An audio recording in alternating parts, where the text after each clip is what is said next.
நிறைய காணொளிகள் பார்க்க முடியும். கூட்டத்தில் வந்து அண்ணன் சீமான அண்ணனை பேர் சொல்லியே சீமான் அப்படின்னு கூப்பிட்ற குழந்தையோட ஒரு பிஞ்சு குரல் கேட்டிருப்பீங்க. சீமானண்ணா ஐ லவ்யூன்னு சொல்கிறத பார்த்துருப்பீங்க. இது சீருடையோட அண்ணனுடைய காணொளிகள் எங்கே போட்டாலும் நின்று பார்க்கலாம். இப்போ முளைக்கிறதுக்கு முன்னாடியே விஜய்னு சொல்கிறாங்கன்னா முழுக்க முழுக்க மாயபிம்பம், மாயமான், அவ்வளோதான். விஜய் அவரை தன்னை மாயமான் மாதிரி காட்டிக்கிட்டு அதே மாதிரி ஒரு கவர்ச்சி இலவச அரசியலை தான் வரவேற்கிறாரு. அந்த கும்பர்களை பார்த்து நம்ம வேற எந்த கும்பர்களால், அரக்கர்களை பார்த்து மனிதர்களால் வந்து குறை சொல்ல முடியுமா? பிடிச்சி கடிச்சு வச்சிட மாட்டாங்க. அதனால அவர்களே கொம்பர்களாக இருக்கனால அந்த கொம்பர்களை பார்த்து யாராலையும் குறை சொல்ல முடியாது. கொஞ்சம் பயமாக தான் இருக்கு. கோடைக்கால நிவாரணமும் வந்து ஒரு 2000 ரூபாய் சேர்த்து 5000 இந்த 4.5 வருஷமும் மக்கள் செத்துக்கிட்டு இருந்தாங்களே, அதை பத்தி பிரச்சனை இல்லையா? இந்த 4.5 வருஷம் செவ்வாய் கிரகத்துல போய் உட்கார்ந்துட்டு இருந்தாங்களா? இந்த 4.5 வருஷம் மகளிருக்கு இதெல்லாம் தேவையில்லையா? எங்களால வழங்க முடியல. எது இப்ப நிதி எல்லாம் வந்துடுச்சா? 4.5 வருஷம் ஆகும்போது தான் காய்க்குதா? அதுக்கும் தெரியுதா தேர்தல் வரப்போகுது, இப்பதான் நம்ம பணமா கொட்டணும்னு தெரியுதா? இது எல்லாமே சல்சாப்பு வேலைகள் தான். ஏற்கனவே இருக்கிறத செஞ்சிட்டாலே போதுங்கிறது தான். இவங்க புதுசா யோசிச்சு புதுசா கொள்ளடிப்பாங்க, அவ்வளவுதான்.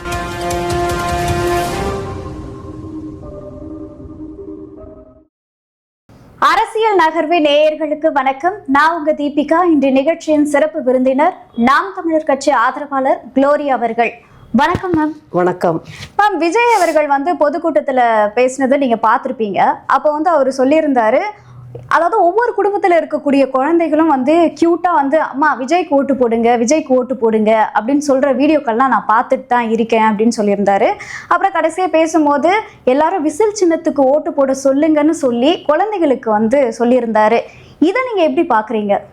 குழந்தைக்கு எதுவும் தெரியாது அப்படின்னு தான் நம்ம பார்க்க முடியுது. குழந்தைகிட்ட போய், ஏன்னா குழந்தை எல்லாரையும் கவரக்கூடிய ஒரு நடிப்பு அவர்கிட்ட இருக்கிறனால எல்லாருக்கும் அவர் ஒரு நடிகராக பிடிக்கும். அவரோட துள்ளலான நடிப்பு இல்லைன்னா அது என்ன காட்சியாக இருந்தாலும் ஒரு ரசிக்கும்படியாக, தெனாவட்டா பேசும்போது அது ஒரு இதை கொடுக்கும். பறந்து அடிக்கிறது இளைஞர்கள் மத்தியில் ஒரு இதாக இருக்கும். காதல் காட்சிகளாக இருந்தால் அதில் அவருடைய நடிப்பு திறன் வந்து இளைஞர்களை கவரும். குழந்தைகளுக்கும் அவருடைய அந்த நக்கல் நையாண்டியான பேச்சு பிடிக்கும். அதனால் அதான் சொல்கிறேன், நான் இப்போ எனக்குமே என்னுடைய டீனேஜில் யார் பிடிக்கும் அப்படின்னு கேட்டால் விஜய் தான் சொல்லியிருப்போம். அப்புறம் அது மாறும், ஒருத்தர் வர அஜித் வர மாறும், அடுத்து சூர்யா வர மாறும்னு வச்சுக்கோங்க. இவங்க வந்து குழந்தைங்க ரஜினியை கூட தான் குழந்தைங்களுக்கும் பிடிக்கும். அப்போது குழந்தைகளுக்கு எதுவுமே தெரியாது, கள்ளங்கபடம் இல்லை. இது அதுக்கு அரசியல் தெரியாது, தலைவர்களோட தகுதி என்னன்னு தெரியாது, அரசியல் எதை சார்ந்தது எதுவுமே அவங்களுக்கு தெரியாது. அதனால அவங்க அந்த வேகத்துல சொல்றாங்க. இல்ல, குழந்தைங்களுக்கு எதுவும் தெரியாது, ஏதோ ஒரு அந்த திரை கவர்ச்சியை மட்டுமே வைத்து வந்து குழந்தைங்க சொல்றதா வந்து சொல்றீங்க. ஆனா இப்போ ஒரு புறம் வந்து என்ன பேசிட்டு இருக்காங்க அப்படின்னா, முதல்ல குழந்தைங்கன்னா அரசியல் பத்தி பேசவே மாட்டாங்க, அரசியல்னா என்னன்னு கூட தெரியாது. இப்போ அந்த குழந்தைகள் எல்லாருமே வந்து விஜய் அரசியலுக்கு வந்ததுனால நிறைய அரசியல் சார்ந்து பார்க்க ஆரம்பிக்கிறாங்க. அரசியல்னா உங்களுக்கு லைட்டா என்னன்ற ஒரு புரிதல் வந்து விஜய் வந்ததுக்கு அப்புறம் தான் வருது அப்படின்னு நிறைய பேர் சொல்றாங்க. சுத்தமா போய் அதுக்கு முன்னாடி குழந்தை பேரண்ட்ஸே வந்து நிறைய பேர் இப்போ பொதுவாகவே அந்த மக்கள் கருத்து எல்லாம் கேட்க போறாங்க. என் பையன் வந்து இப்போ ஆர்வமா அரசியல்ல வந்து ஆர்வம் காட்டுறான், அந்த மாதிரி எல்லாம் வந்து நிறைய நம்ம அந்த பேச்சுக்கள்லாம் பாக்குறோம். அப்ப வந்து இது மூலியமா வந்து குழந்தைகளும் அரசியல் பார்க்க வந்திருக்காங்களே. அதுக்கு முன்னாடியே இதை வந்து பெரும் புரட்சியை குழந்தைகள் மத்தியில் ஏற்படுத்தினது அண்ணன் சீமான் அவர்கள் தான். நிறைய காணொளிகள் பார்க்க முடியும்.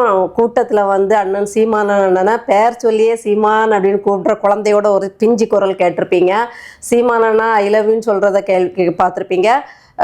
இது சீருடையோட அண்ணனுடைய காணொளிகள் எங்கே போட்டாலும் நின்று பார்க்கலாம். அதே மாதிரி ஒரு பஸ் அண்ணனை கடந்து போகும்போது பஸ்லேருந்து ஒரு யூனிஃபார்ம் போட்ட பையன் சீருடையோட அடுத்து நாம தானே அப்படின்னு கத்துற அந்த வீடியோலாம் அதெல்லாம் பார்த்துருப்பீங்க. முதலாக அந்த பள்ளிப்பருவ குழந்தைகளை கூட கவர்ந்தது. குழந்தைகள் கூட அண்ணன் பேரை சொல்லி கூப்பிட்டது எல்லாமே. சீமான் அவர்கள் இதுக்கு ஒரு அடித்தளம் போட்டாலுமே வந்து இம்பாக்ட் யாரு பேசினா அதிகமா போய் சேருதுன்னு பாத்தீங்கன்னா விஜய் அவர்கள் பேசினாதான் ரொம்ப சீக்கிரமாவே குழந்தைகள் மத்தியில போய் சேருது. அப்ப குழந்தைகளும் அரசியல் அதான் கவர்ச்சி அரசியல். அது அரசியல் புரிதல்னு நீங்க சொல்லக்கூடாது, கவர்ச்சி அரசியல் பார்க்காதவங்களையும் அரசியல் பார்க்க வச்சிருக்காங்கன்னா அப்ப அது ஒரு மாற்றம் தானே. மாயமான்னு சொல்லுவாங்க இல்லையா, அது மான் வந்து சீதையை வந்து கவருவதற்காக வந்த மான் வந்து உண்மையான மான் கிடையாது. அதாவது கடத்திட்டு போக வந்தவன் மாயமான் வேடத்தில் வந்து மயக்கி தான் கூட்டிகிட்டு போனான் அப்படின்னு நம்ம படிக்கிறோம். அது மாதிரி இது ஒரு மாயமான். ஆனானப்பட்ட சீதாதேவி அதை விரட்டி போய் மாட்டிக்கிட்டாங்க. அப்படி இருக்கும்போது குழந்தைகள் மாயமான பார்த்து மாய பிம்பத்தை பார்த்து கண்ணோட செயல்பாடே கவர்ச்சியை பார்த்து இது பண்ணுறதா. நீங்கள் இன்னைக்கு என் பிள்ளைங்க கிட்ட புக்கை கொடுத்து அது எவ்வளோ பெரிய அவங்களோட வயதுக்கேற்ற நாவலாக இருந்தாலும் கொடுத்தா படிக்காது. அதே அவங்க வந்து என்ன செய்கிறாங்கன்னா கைபேசியில் டவுன்லோட் பண்ணி காட்சிப்படுத்தக்கூடிய நாவல்கள் வந்துன்னா கவனிக்கிறாங்க. டிவியில் நல்ல நல்ல அந்த சீரீஸ்னு சொல்லக்கூடிய அந்த நாடகங்கள் வந்துச்சுன்னா பார்க்குறாங்க. அப்போ அதே மாதிரி பள்ளிக்கூடத்தில் பாருங்க, ஏன் எல்லா நவீன பள்ளிக்கூடங்களில் எல்லாமே காணொளி வாயிலாக ப்ரொஜெக்டர் மாட்டி சொல்லி கொடுக்குறாங்க. ஏன்னா கண் வழியாக பார்க்குறது ஈஸியாக போகும் அப்படிங்கிறதான். அதுலேயும் நீங்கள் குழந்தைகளுக்கு வர்ணமாக காட்டினாதான் பிடிக்கும். இதே என் குழந்தை சின்னதில் பார்த்தா பிங்காக எடுப்பான். அந்த பெண் குழந்தைகளுக்கு கூறிய அந்த அட்ராக்ட் கலராக அடிக்கிற கலரில் எது இருந்தாலும் எடுப்பான். இப்போ அடிக்கிற கலர் நல்லா இருந்தால் கூட போடுறது கிடையாது. அப்போது கண்ணோட வேலை என்னன்னா கவர்ச்சியை உள்வாங்கிறது, அதுக்கு அட்ராக்ட் ஆகி அடிமையாகிறது.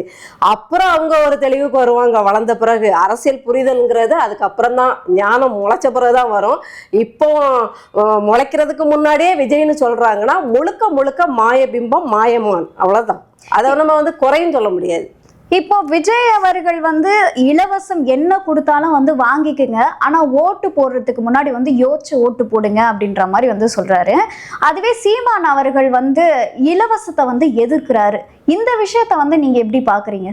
எது கொடுத்தாலும் வாங்கிக்குங்க, ஆனா ஓட்டு வந்து யாருக்கு போடணுமோ போடுங்க அப்படின்ற ஒரு விஷயத்த முன்வைக்கிறார் சீமான் அவர்கள். அதை வந்து நீங்க வாங்காதீங்க, அதை மதிக்காதீங்க அப்படின்னு இதுல இருந்தே தெரியும் தேர்ந்த ஒரு அரசியல் தலைவர் கூடிய பண்பு. ஒரு நேர்மையான அரசியலை நோக்கி நகர்கின்ற ஒரு நகர்வு எது அப்படிங்கிறது தெரியும். விஜய் அவரை தன்னை மாயமான மாதிரி காட்டிக்கிட்டு அதே மாதிரி ஒரு கவர்ச்சி இலவச அரசியலை தான் வரவேற்கிறாரு. அவருடைய உள்நோக்கங்கள் என்னன்னு புரியல. யாரா இருக்காங்க அப்படிங்கிறது அவங்கவுங்க சொல்ற அந்த வார்த்தைகள்ல வெளியில. இலவசமா கொடுக்கறது வந்து ஸ்டாலின் அவர்களுடைய சொந்த பணத்தை எடுத்து வந்து கொடுக்கல, எல்லாம் நம்மளுடைய காசு தான். நம்மளுடைய காசுல வந்து அவங்க கொடுக்கும் பொழுது நம்ம ஏன் வந்து வேண்டான்னு சொல்லணும்? அப்படியா? உங்க பர்ஸ்ல இருந்து நான் ஒரு 500 ரூபாய் எடுத்துக்கிட்டு உங்களுக்கு ஒரு 10 ரூபா தந்துட்டு போனா நீங்க சரின்னு சிரிச்சிட்டு வாங்கிட்டு போயிருவீங்களா? இப்பவே அதை செஞ்சு பார்ப்போம். இப்ப அதை நம்ம வாங்கலனாலும் அவங்க கொள்ளையடிக்க தானே போறாங்க. வாங்கலன்னா இப்போ நம்ம வாங்கிட்டு யாருக்கு சரியா ஓட்டு போடணும்? 500 ரூபாய் திருடான்னு தெரிஞ்சா காலரை பிடிச்சி அடிச்சு தூக்கி அவனை ஓரம் கட்டுவோமா? சரி திருடிட்ட 100 ரூபாய் கொடுத்துட்டு போப்பா அப்படின்னு சொல்லுவோமா? அததான் அங்கதான் வந்து என்ன சொல்றாங்கன்னா, நீங்க வாங்கிக்கங்க, ஆனா நீங்க யார தேர்வு செய்யறீங்க அப்படின்றத யோசிச்சு நீங்க தேர்வு செஞ்சு ஓட்டு போடணும்னு சொல்றாரு இல்லையா? வாங்குறதே தப்பு. தேர்வு ஓட்டு வந்து போட்டு இவங்களை வீட்டுக்கு அனுப்பணும். நீங்க திருடினது போதும் சாமி அப்படின்னு வீட்டுக்கு அனுப்பணுமே தவிர, ஆமாப்பா திருடிக்கோ ஆனா எங்களுக்கு தந்துருனா இதேதான். அப்புறம் விஜய் அரியணை ஏறினாலும் இதை தான் செய்வாரு. நல்லா கோடியா லட்சம் கோடியில அடிச்சுக்கிட்டு நீங்க குடுக்கறதுனால ஓட்டு போட வேண்டாம் தான் சொல்லுவாங்க. அவங்க இதை குடுக்கறாங்கன்றதுனால அதை வாங்கிட்டு நீங்க அது வந்து தவறான அணுகுமுறை. வேற ஒருத்தவங்களுக்கு போடுங்க அப்படின்னு வந்து சொல்றாங்க. அது தவறான அணுகுமுறை தான். எப்படி வந்து இலவசத்தை வாங்கிட்டு ஓட்டு போடுங்கன்னு சொல்றதும் ரூபாயை வாங்கிட்டு ஓட்டு போடாதீங்கன்னு சொல்றது எல்லாமே ஒண்ணுதான். ஒரு நேர்மையான ஒரு தலைவன் இதை வந்து தொண்டர்கள் சொல்லுவாங்க, உறவினர்கள் ஒண்ணு கொண்டு சொல்லுவாங்க, வாங்கிக்கங்க அதுக்கப்புறம் இன்னாருக்கு போடுங்க, நல்லவருக்கு போடுங்க அப்படிம்பாங்க. ஆனா ஒரு தலைவன் பொது மேடையில இப்படியெல்லாம் சொல்றது ஒரு தவறான அணுகுமுறை. அப்போ வந்து நம்ம பணத்தை நமக்கு கொடுக்குறாங்க, அது வாங்குறதுல வந்து என்ன தப்பு அப்படின்ற ஒரு கேள்வி. வாங்கக்கூடாதுல்ல. அதாவது என்ன சொல்றது, திருப்பி அதான் சொல்றேன், அதுல ஒரு ஈனத்தனமான செயலா அது தெரியலையா? அப்போ வந்து இலவசமா லேப்டாப் வந்து கொடுக்குறாங்க. இப்ப லேப்டாப் வாங்க முடியாம நிஜமாவே நிறைய குழந்தைகள் வந்து இருக்காங்க. அப்ப அந்த லேப்டாப்பை வந்து வாங்க வேண்டாம் அப்படின்னு சொல்றீங்களா? அதாவது லேப்டாப் சைக்கிள் இது எல்லாமே ஓரளவுக்கு கிராமப்புற மக்களுக்கு உதவியாக தான் இருந்தது. நாங்கள் சொல்ல வர கருத்தே வேற. வாங்குறது தப்புன்னெலாம் சொல்ல முடியாது, அவங்க சட்டப்படி அதை கொடுக்குறாங்க, அதுவும் தேர்தலை ஒட்டி தான் கொடுக்குறாங்க. அப்போ அந்த வாய்ப்பை அவங்க பயன்படுத்த தான் செய்வாங்க. ஆனால் நாம் தமிழர் கட்சியோட சிறப்பு என்னன்னா, நான் தர வேண்டிய விஷயங்களை எல்லாம் நல்ல இலவசமாக தரமாக தந்துடுறேன். தனியாருக்கு நிகராக உங்களுக்கு தந்துடுறேன், அப்போ உங்களுடைய சம்பாத்தியம் வருமானங்கிறது மிச்சமாகும், அதில் நீங்கள் ஆசைப்பட்டதை நல்லாவே வாங்கிக்கோங்க அப்படிங்கிறாங்க. அப்போ வந்து ஒரு அது நமக்கு கிடைக்குமா, லேப்டாப் கிடைக்குமா அப்படின்னு ஏங்க வேண்டிய அவசியமெல்லாம் கிடையாது. இன்னும் ஒன்று, பள்ளிக்கூடத்துக்கு லேப்டாப் கொடுத்து கெடுக்க வேண்டிய அவசியமும் கிடையாதுன்னு தான் நான் சொல்லுவேன். 12ஆம் வகுப்பு முடிஞ்சதுக்கு அப்புறம் தான் லேப்டாப்பே வந்து கொடுக்குறாங்க. அதாவது வந்து கல்லூரி 1ஆம் ஆண்டு போகிற ஸ்டேஜ்ல தான் லேப்டாப் கொடுக்குறாங்க. அப்ப கல்லூரியில வந்து படிக்கிறதுக்கு லேப்டாப் வந்து இப்ப இருக்க டெக்னாலஜி காலத்துல வந்து ரொம்ப அவசியமா தானே இருக்கு. அவசியமா அந்த லேப்டாப்புங்கிறது எல்லா சப்ஜெக்டும் எல்லா டிகிரிக்குமோ தேவை கிடையாது தான். ஏன்னா இதை வச்சுக்கிட்டு அதை தான் சரி. இப்ப நிறைய ஆன்லைன் கிளாஸஸ் தான் வந்து அதெல்லாம் நம்ம ஊக்குவிக்கல. ஏன்னா ஒரு கிளாஸுங்கிறது, ஒரு வகுப்பறை அப்படிங்கிறது அந்த மாணவன் ஆசிரியர் சார்ந்த ஒரு என்ன சொல்றது உள்ளுணர்வோட புரிந்து கொள்ளுதலோட நடக்கக்கூடிய விஷயங்கள். நீங்களே பார்த்துருப்பீங்க, நமக்கு வாத்தியார் நல்லா வந்து ஜோவியலா நல்லா வந்து ஒரு இன்முகத்தோட எடுத்தார்னா அந்த சப்ஜெக்ட் போரிங்கா இருந்தா கூட கவனிப்போம். நீங்க உட்காந்துட்டு ரோபோட் மாதிரி ஏற்கனவே உலகம் போயிட்டு இருக்கு, இதுக்கடையில ஆன்லைன் கிளாஸஸ் எடுப்போம்னா அதெல்லாம். ஆனா சமீப காலம் இல்லாம கொஞ்ச காலமே வந்து கிளாஸஸே வந்து எடுக்கிறாங்க. ப்ரொஜெக்டர்ல எடுத்தாலும் நேரடியா பாக்குற மாதிரி ஒரு இது. அப்ப இனிமே காதலர்கள் கூட சந்திக்கவே வேண்டாம், அப்படியே வீடியோ கால்ல பேசிட்டு போயிடலாம். கல்யாணம் எதுவுமே வேண்டாமே, அவங்கவுங்க இடத்துல உட்காந்துக்கிட்டு ஆசையை தணிச்சுக்கிட்டு வாழ்ந்துட முடியுமா? ஏதோ ஒண்ணு நாம வந்து பயாலஜிக்கல் தொடர்போட இருக்க வேண்டிய நிர்பந்தம் இருக்கு. ஏன்னா நாம வந்து இந்திரங்கள் அல்ல. நிறைய இப்போ ஐடி சம்பந்தமா ஜாப் போறாங்க. அப்படி இப்ப எல்லா துறைகள்லுமே வந்து கணினி அப்படின்றது ஒரு அவசியமானதான், தவிர்க்க முடியாத ஒண்ணு. பேசிக்கா வந்து ஒரு கம்ப்யூட்டர் நாலேஜ் தெரிஞ்சாதான் வேலையே வந்து கிடைக்குது. அப்போ ஒரு ஏழை மாணவன் வந்து இந்த மாதிரி அதாவது கவர்மெண்ட் ஃப்ரீயா கொடுக்கறத தான் முதல்ல வந்து தொட்டு பார்த்துருப்பாங்க. முதல்ல வந்து அதை யூஸ் பண்ணவே வந்து அதுல தான் தெரிஞ்சுக்கிட்டு இருந்திருப்பாங்க. கணினியை கொண்டுட்டு போகும்போது வழியில குழி விழுந்த சாலையில விழுந்து செத்து போனா பரவாயில்லையா? கணினியை கொண்டுட்டு போயிட்டு அரசு பள்ளிக்கூட உடையிற மாதிரி இருக்கு, அவர் கொடுத்த கணினியை கொண்டு வந்துட்டு கூரை பொத்துட்டு விழுந்து செத்து போனா பரவாயில்லையா? இதெல்லாம் சரி பண்ணிக்கிட்டு தான் அதை செய்யணும். உங்களுக்கு ஃபர்ஸ்ட் முதலாவது அடிப்படை வசதிகள், உயிருக்கு உத்தரவாதமான விஷயங்களை செய்யுங்க. இதையெல்லாம் செஞ்சுக்கிட்டு நீங்க கணினி கொடுத்தீங்கன்னா பாராட்டுறோம், உங்களுக்கு வந்து போட்டியே இருக்காது. இந்த கணினியும் இந்த சைக்கிளும் இந்த இந்த இலவசங்களை கொடுத்துட்டு பேலன்ஸ் பண்ற தேவையில தான் இப்போ நம்மளுடைய நாடு இருக்கு. பேலன்ஸ் பண்ணலன்னு தானே சொல்றோம், நீங்க அதை பண்ணலன்னு சொல்றோமே. நீங்க வெறுமனே அப்ப நீங்க இது தேவையில்லைன்னு சொல்லக்கூடாது. ரெண்டுமே எங்களுக்கு சரியான முறையில வந்து கிடைக்கணும். இதெல்லாம் செஞ்சுட்டீங்கன்னா அவங்க எதுவுமே வேஸ்டா செல்ல. சுத்தமான காற்று கிடைச்சா யாரும் இங்க வந்து நுரையீரல் நோயில வந்து டெய்லி மாத்திரை மருந்து எடுக்க வேண்டிய அவசியம் இல்ல, ஆஸ்துமா பேஷண்ட் ஆக வேண்டிய அவசியம் இல்ல. தொழிற்சாலையில நீங்க ஒரு கட்டுக்கோப்பு கொண்டு வந்தீங்க, அந்த கழிவுகள் வந்து நன்னீர்கள்ல கலக்காம நீங்க வழிவகை செஞ்சீங்க, நீங்க கூவத்தை தூர்வார்னீங்க. இப்படி எல்லா நலத்திட்டங்களையும் நீங்க ஒருங்கே அமைச்சு கொடுத்த, எதுவுமே 100% ஒருங்கே அமைச்சு கொடுக்க முடியாட்டியும் ஒரு 90% சரியா பண்ணிட்டீங்கன்னா நோயற்ற வாழ்வு. அப்ப அதுல உங்களுக்கு வந்து அவன் தெம்பா ஆரோக்கியமா இருப்பான். இப்படி செலவுகள் எல்லாமே குறைய உங்களுக்கு வந்து அந்த ஏழை மாணவர்கள் ஏங்க வேண்டிய அவசியமே இல்லை. அவங்க அம்மா அப்பாவே வாங்கி எல்லா துறையும் வந்து சிறப்பா செயல்படுது. இது வேண்டும் என்றே வந்து எதிர்கட்சிகள் வந்து இந்த தேர்தல் நேரத்துல எங்க மீது தவறா வந்து சாயம் பூசுறதுக்காகவே வந்து ஸ்டாலின் அவர்கள் இதை பண்ணல அதை பண்ணலன்னு சொல்லி மனசாட்சியை தொட்டு சொல்லுங்க. உங்களுக்கு சாலைகள்லாம் சரியா போடுறாங்களா? போட்டிருக்கா? பல பகுதியில சரியா போட்டிருக்காங்க, பல பகுதியில சரியா அப்படி இல்ல போடல. போடும் போதே அதை முறைப்படி போடாம பாய் மாதிரி சுருண்டுகிட்டு வருது. இப்படி கையை வச்சு சொரட்டினா எங்கேயாவது ரோடு நீங்க வருமா? ஒரு ஏழைகளுக்கு உண்டான ஒரு வாழ்வாதாரத்துக்கு வீடு கட்டி கொடுக்குறாங்க, கெட்டின வீட்டை கையை வச்சு சுரண்டி எடுக்கிறாங்க. இதெல்லாம் சாத்தியமா? வந்து திமுக அரசு ஒரு பதில் வச்சிருக்காங்க. இப்போ ரோடு போடுறாங்க அப்படின்னா போட்ட உடனே போய் தோண்டுனா கையில வரதா செய்யும், அதுக்கு நீங்க டைமே கொடுக்கல, எங்க மீது வந்து தவறா கருத்து தெரிவிக்கிறதுக்காகவே ரொம்ப ரொம்ப ரொம்ப தப்பு. ஏன்னா அந்த ரோடு போடுற இடங்கள்ல எல்லாம் நாங்க நின்று விளையாடின பருவங்கள் உண்டு. நான் என்ன செய்வோம்னா அந்த அதுக்கு ஒரு பெரிய எந்திரம் வரும் பாருங்க, கிட்டத்தட்ட ஒரு 1 கிலோமீட்டருக்கு ஒரு நாள் எடுத்துக்கும். அது திருப்பி அது அதில் போயிட்டு வந்து அதை அப்படியே இறுக வச்சிரும். அந்த சத்தம் ஒரு நாள் ஃபுல்லாக நமக்கு அந்த எந்திரத்தோட சத்தம் அதோட பயம் அப்படி இருக்கும். அந்த மாதிரி அது போயிட்டே இருக்கும். நாங்கள்லாம் போய் இது பண்ணி பார்த்துருக்கோம். நம்ம கை தோல் வேணா பிஞ்சு அதில் ஒட்டுமே தவிர கண்டிப்பாக வரவே வராது. இது முழுக்க போய், ஏன்னா தாரோட அளவும் கம்மி, இவங்க போடுற ஜல்லி எல்லாமே கம்மி. இன்னொன்று தோண்டிக்கிட்டு போட மாட்டாங்க. அப்போல்லாம் ஒரு குறிப்பிட்ட அந்த விகிதாச்சாரத்தில் தோண்டிக்கிட்டு அதுக்கு மேலே அந்த தாரை ஊற்றி அதை கொஞ்சம் பதப்படுத்திட்டு அதுக்கப்புறம் ஜல்லி கொட்டி அந்த எந்திரம் ஒரு நாள் ஃபுல்லாக அந்த ஏரியாவில் நிற்கும். அதுக்கப்புறம் அடுத்த ஏரியாவுக்கு போகும். அப்படி போயிட்டே இருக்கும். நாங்கெல்லாம் நோண்டி பார்த்துருக்கோம். சத்தியமாக சொல்கிறேன், இதெல்லாம் பொய் கிடையாது. ஏன்னா சின்ன பிள்ளைங்க ரோட்டோரத்தில் தான் வீடு. என்னதான் செய்வோம், ஆர்வ கோளாறுல போய் நோண்டி பார்ப்போம். செருப்பு போட்டுட்டு போனால் செருப்பே அதில் ஒட்டிக்கும், அப்படியெல்லாம் இருக்கும். அதனால இதெல்லாம் சுத்தமான பொய். அன்னைக்கெல்லாம் நாங்கள் நோண்டி பார்த்தோம், ஏன் வரல? அன்னைக்கு ஓரளவுக்கு உத்தமமான வேலை நடந்தது. இன்னைக்கு மேலிடத்துல இருந்து அந்த கான்ட்ராக்ட் வாங்குறவங்கள்ல இருந்து வேலை செய்கிறவங்க வரைக்கும் மெத்தனை போக்கும் அந்த கரப்ஷன் தான். அதனால இப்படிதான் உங்களுக்கு கிடைக்கும். ஆனா ஸ்டாலின் அவர்கள், அதாவது இந்த திமுக அரசை ஒரு கொம்பனாலும் குறை சொல்ல முடியாதுன்னு சொல்லிட்டு இருக்காங்க. ஏன்னா அவங்களே பெரிய கொம்பர்கள்.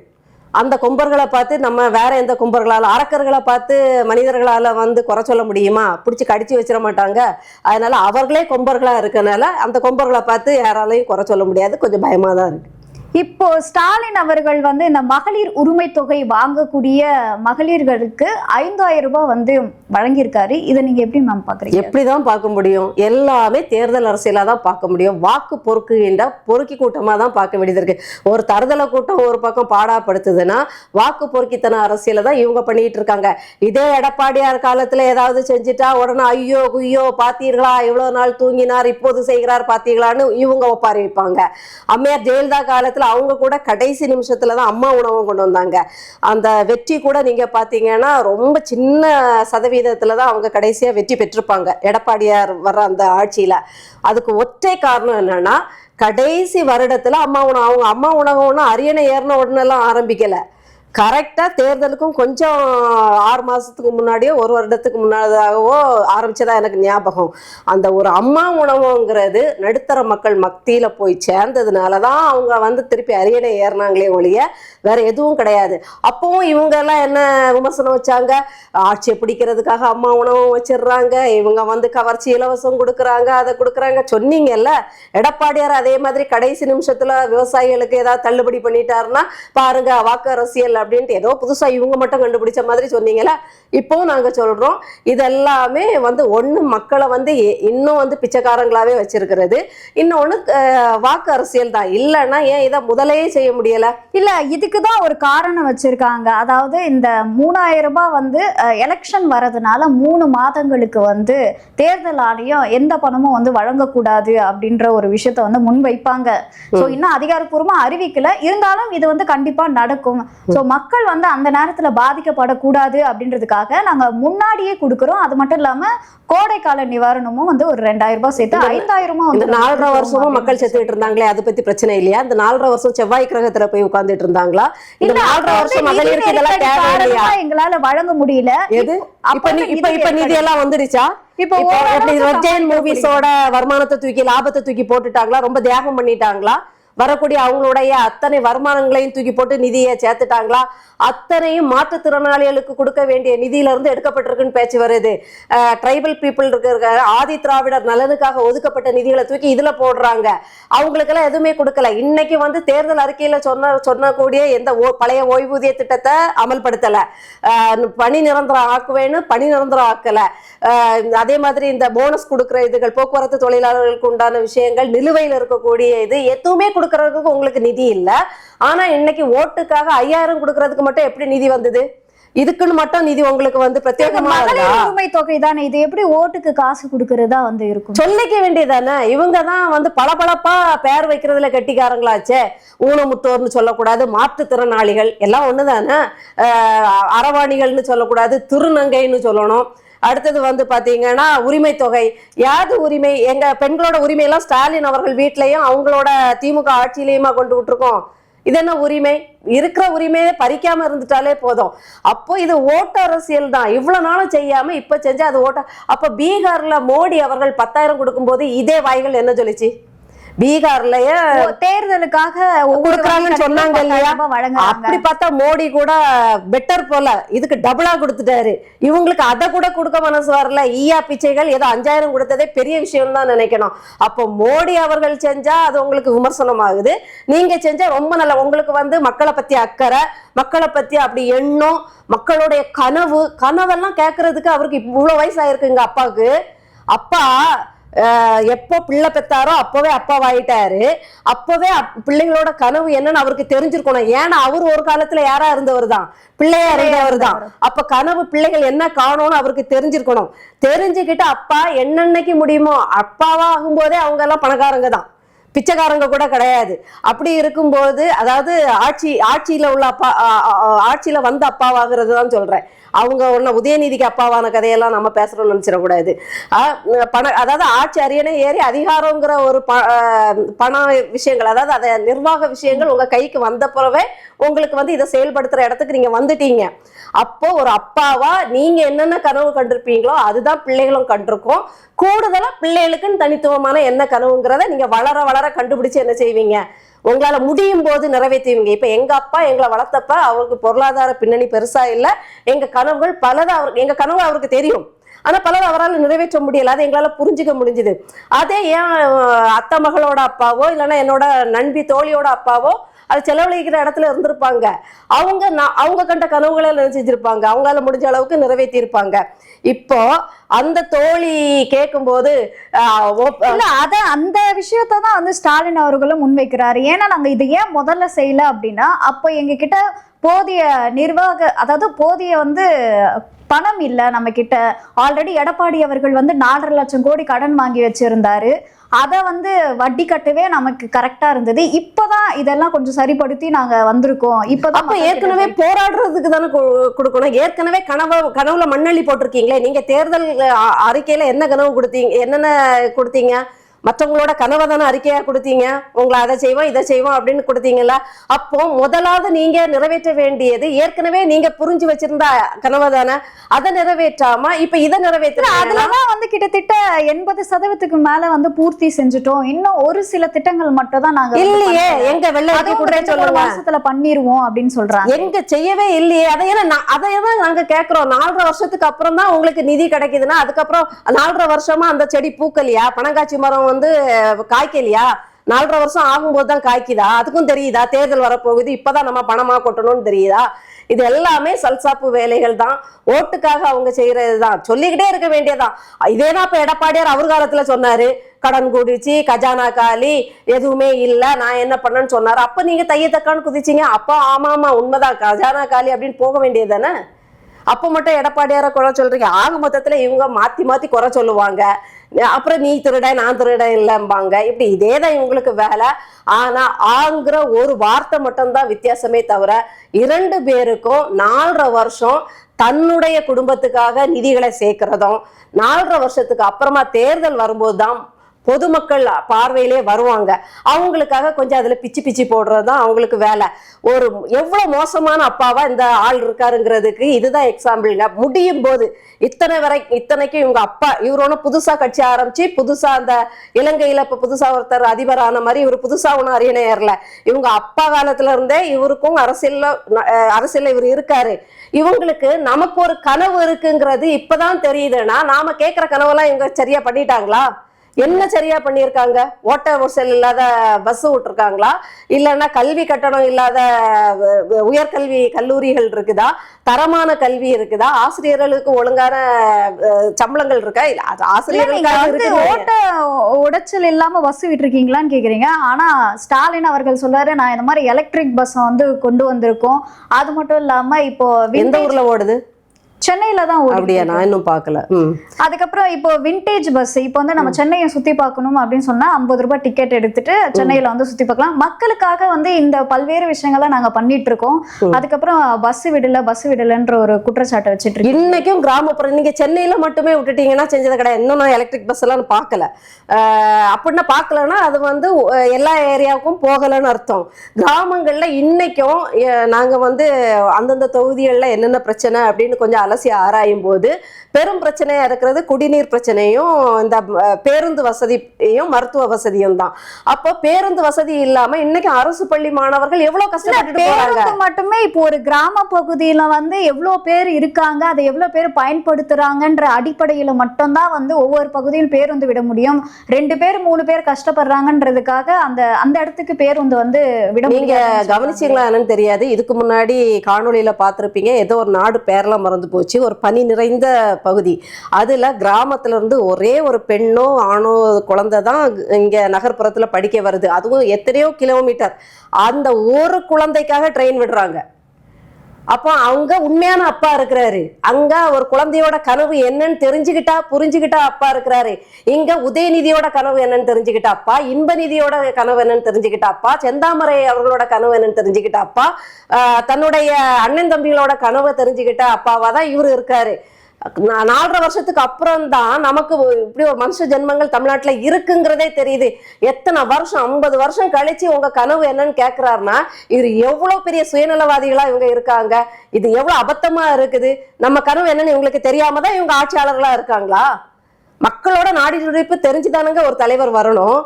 மக்களோட பொதுவான கனவு, எல்லா கனவும் எனக்கு ஹெலிகாப்டர் வேணும்னா அந்த கனவை அவர் நிறைவேற்ற முடியாது. பொதுமக்களுக்கு பொதுவான கனவுகள் இருக்கும்ல, அதை அடிப்படை தேவைகளை பூர்த்தி செய்வதுதான் ஒரு அடிப்படை தேவைகளை தரமா பூர்த்தி செய்யணும். நீங்க தேவைகளை பூர்த்தி இப்ப இப்படி சொன்னோம்னா நாங்க அரசு பள்ளிகள் வச்சுட்டு இல்லையா, அரசு மருத்துவமனை வச்சுட்டு இல்லையா அப்படின்னு கேட்பாங்க. ஏன் அரசு மருத்துவமனையில போய் செந்தில் பாலாஜியை சேர்க்க வேண்டியதானே? அரசு மருத்துவமனையில போய் கருணாநிதி அவர்களை சேர்க்க வேண்டியதானே? அப்போ அடிப்படை வசதிகளை தரமா கொடுங்க. உங்க பிள்ளைங்க கால் வைக்கிற இடம் எப்படி இருக்குமோ அது மாதிரி என் பிள்ளை கால் வைக்கிற இடமும் இருந்தா நீங்க உங்களை அப்பான்னு பங்க போட்டுறோம். எந்த கட்சிக்கும் ஆதரவா இல்லாம உங்களுக்கே ஓட்டு போட்டுடுறோம். நீங்க எதையுமே செய்யாம அந்த பிள்ளையை சமாதானப்படுத்துறதுக்கு அப்பா எப்பாவது பாக்கெட் மணியை கொஞ்சம் எக்ஸ்ட்ரா கொடுப்பார்ல, அது மாதிரி கொடுத்து டெம்பரரி தீர்வு, அதாவது அப்போதைக்கு பிள்ளை அழக்கூடாது, அதுக்காக ஒரு தீர்வை காண்ற மாதிரி இப்படி வச்சு அப்பாவா நீங்க இருக்க வேண்டிய அவசியம் இல்லை. உண்மையிலே நீங்க எங்களுடைய கனவை நிறைவேற்றதா இருந்தா இதை நீங்க அரியணை ஏறிய உடனேயே இது பண்ணியிருக்கணும். இதுல வேற இன்னொன்னு பண்ணாரு காமெடி. எதிர்கட்சியா இருக்கும்போது ஒரு பெட்டியில மனுவா வாங்கி வேற போட்டினாரு உங்களுடன் ஸ்டாலின். ஆமா, அந்த பெட்டியை இன்னும் திறந்தாரா காயலாங்கடைக்கு போட்டு பேரிச்சம்பழம் வாங்கி தின்னுட்டாரான்னு தெரியல. அதை நிறைவேற்றினாலே இன்னைக்கு இவருக்கு மேல எந்த விமர்சனம்? திமுக ஆட்சியில இவ்வளவு போராட்டங்க, அந்த மனுக்கள் எவ்வளவா இருந்திருக்கும்? மக்களோட கனவா தானே இருந்திருக்கும். அந்த மனு ஒழுங்கா படிச்சிருந்தாருன்னா இப்போ உங்க கனவு என்னன்னு கேட்பாரா? இல்ல, அந்த மனுல என்ன இருந்திருக்கோங்க? நான் கேக்குறத நீங்க சொல்லுங்க. அந்த மனுல மக்களோட கனவு தானே இருந்திருக்கும். கண்டிப்பா இருந்து அதை ஒழுங்கா பரிசீலனை செஞ்சு முடிவு பண்ணியிருந்து இன்னைக்கு தீர்வு கொடுத்திருந்தாருன்னா இப்ப உட்காந்து உங்க கனவு என்னன்னு கேட்க வேண்டியது ஒரு அப்ப அவ எவ்வளவு தூரம் அந்த பட்டியை தூக்கி அப்படியே தூக்கி காயலாங்கடையில போட்டு உட்கார்ந்துருக்காங்கிறது நமக்கு தெரியுது. இதுல வேற அப்போதைய செயலாளர் என்ன சொன்னாருன்னா, மனுநீதி சோழன் அவர்களுடைய ஆட்சி ஆரம்பிச்சிருக்கு, இனிமே மக்கள் நிம்மதியா இருக்கலாங்கிற மாதிரி ஒரு ஸ்டேட்மெண்ட் பார்க்க நேர்ந்தது. அவர் நல்ல மெத்த படிச்ச ஐஏஎஸ் என்ன நினைச்சுக்கிட்டாரு, பெட்டி ஃபுல்லா மனுவை வாங்கினவன்னா மனுநீதி சோழன் போலன்னு நினைச்சுக்கிட்டாரு. மனுநீதி சோழன்னா மனுவை வாங்கி பெட்டிக்குள்ள வைக்கிறதுக்கு பேர் இல்ல, தன்னுடைய மகனே ஆனாலும் மாட்டுக்காக நியாயம் செஞ்சாருல, உயிரே போனாலும் தன்னுடைய மகனுடைய உயிர் போனாலும் பரவாயில்ல. நீங்க அவ்வளவு அபத்தமா எல்லாம் இருக்க வேண்டாம். நாங்க மனுநீதி சோழனோட ஆட்சியை கூட நாங்க எதிர்பார்க்கல.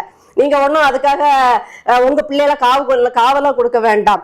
எங்களை பழி வாங்காதீங்க. எங்களை பழி கொடுக்காம இருந்துச்சா உங்க பிள்ளைகளுக்காக எங்களை காவு வாங்காம இருந்துட்டாலே போதுங்கிறதுதான் எங்களோட கோரிக்கை. அதான் எங்க கனவு. இந்த 2026 தேர்தல் அறிக்கையுமே அதுக்குன்னு ஒரு குழு அமைச்சு ஒவ்வொரு வீடுகளையும் உங்களுடைய கோரிக்கை என்னன்னு சொல்லுங்க, அதை நாங்க இனி வரக்கூடிய 2026ல பண்றோம், அதை பேஸ் பண்ணி தான் தேர்தல் அறிக்கையை ரெடி பண்ணிட்டு இருக்காங்கன்ற தகவல்லாம் இது எங்க அண்ணன் சீமான் சொல்ற மாதிரிதான். இவங்க ஆனா ஊனா ஒரு குழுவை போட்டுருவாங்க. அந்த குழு ஒரு அடி அந்த குழு புழு மாதிரி கூட ஒரு அடி கூட என்ன செய்யாது, புழு நகர்ற மாதிரி கூட நகராது அப்படிம்பாங்க.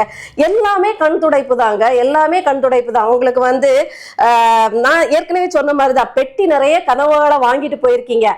நீங்க அதை நிறைவேற்றி இருந்தாலே, போன தேர்தல் அறிக்கையை நீங்க நிறைவேற்றி இருந்தாலே இன்னைக்கு நீங்க தான் வின்னர். நாங்கெல்லாம் இப்படி உட்காந்து பேச வேண்டிய அவசியம் இல்லை. நமக்கு வேலையே இல்லப்பா, இந்த ஆளு நல்லா செஞ்சுட்டு போறான், ஆட்டோமேட்டிக்கா வாக்கு விழுந்துருமே அப்படின்னு தான் நம்ம நினைச்சிருப்போம். ஆனா அதையும் செய்யாம திருப்பி இப்ப என்ன புதுசா கேட்டு திருப்பி நம்ம மனுவை வாங்கி போட்டு பேப்பர் எடை போட்டு திங்க போறாங்களா, கடலை மிட்டாய் வாங்கி தின்ன போறாங்கன்னு நினைக்கிறேன். இப்படிதான் கேட்டு கேட்டு வச்சுப்பாங்க. உடனே ஆஹா நம்ம குறையெல்லாம் கேட்க வந்துட்டாரு அப்படின்னு நீங்க நினைச்சீங்கன்னா அதெல்லாம் வச்சு அவங்க நமக்கு நல்லது செய்யறதுக்காக அந்த குறைகளை கேட்க வரல. அதை வச்சு புதுசா ஒரு பேர் ரூம் போட்டு உட்கார்ந்து யோசிப்பாங்க. இப்ப இவ்வளவு பிரச்சனை சொல்லியிருக்காங்களா, இதுக்கு புதுசா அந்த திட்டத்துக்கு ஒரு பேர் ஒண்ணு போடுவாங்க. அந்த திட்டத்துக்கு பேரை போட்டு அதை காரணம் காட்டி உலக வங்கியில என்ன செய்யணும், கடன் வாங்கணும். எல்லா ஆட்டையை போடுற அமைச்சரவையில இருந்து ஆட்டையை போடுற எம்எல்ஏல இருந்து தன்னுடைய சொந்த பிள்ளைகள் வரைக்கும் பிரிச்சு பங்கு போட்டுக்கிட்டு அப்புறமா வந்து அது நாங்கள் இத்தனை % முடிச்சிட்டோம் அத்தனை % முடிச்சிட்டோம்னா அப்படியே ரீல் ஓட்ட வேண்டியதானே. அவங்களுக்கு புதுசா திட்டம் போடுறதுக்கும் ஒரு திட்டத்தை நீங்க ஒரு ப்ராஜெக்ட் கொடுத்தாதான் உங்களுக்கு கடன் கிடைக்கும்.